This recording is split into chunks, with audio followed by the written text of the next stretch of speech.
সংগ্রামী সাথী ও বন্ধুরা, বাংলাদেশের বিভিন্ন জেলা থেকে আজকে প্রেস ক্লাব থেকে অংশগ্রহণ করতে আসছে। আমিও আসছি, আমার মাও আসছে। প্রিয় সহযোদ্ধা ভাইয়েরা, আপনারা জানেন কিনা জানি না যে মাকে নিয়ে আজকে রাস্তায় নেমেছি। এই মা সারা বাংলাদেশের মানুষ দেখছে, রাস্তায় রাস্তায় কাজ করছে, পিঠা বিক্রি করছে, মানুষের দুয়ারে কাজ করে আমাকে খাওয়াইছে, আমাকে পড়াইছে। সরকারি চাকরির টাকা আমি আমার মাকে খাওয়াইতে পারি নাই। সরকারের জন্য লজ্জার, বাংলাদেশের লজ্জার, বিশ্বের বহির্বিশ্বের জন্য একটা লজ্জার। কেন আজকে সরকারি চাকরিজীবীরা রাস্তায় নামবে?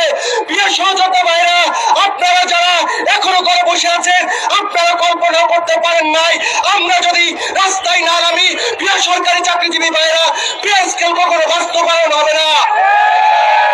সরকার তামাশা শুরু করছে আমাদের সাথে, কমিশন মিটিং শুরু করছে আমাদের সাথে, যেখানে আমাদের জুলাই রাখছে দীর্ঘ 18 মাস।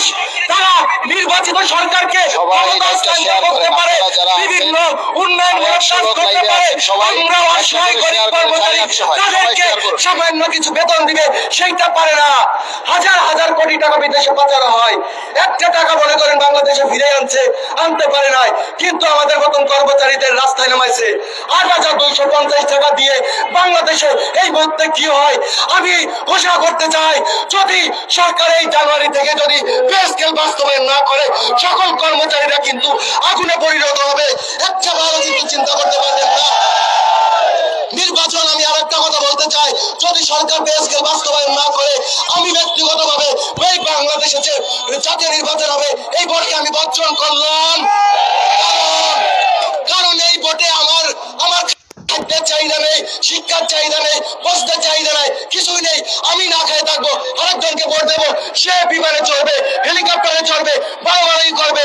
সরকারি যে আমলাকর্তারা আছে, প্রধান উপদেষ্টা, অন্যান্য উপদেষ্টারা আছে, তারা তাদের সিকিউরিটি গার্ডের বেতন হয় 25,000 টাকা, বুয়ার বেতন হয় 30,000 টাকা, অন্য দেশে।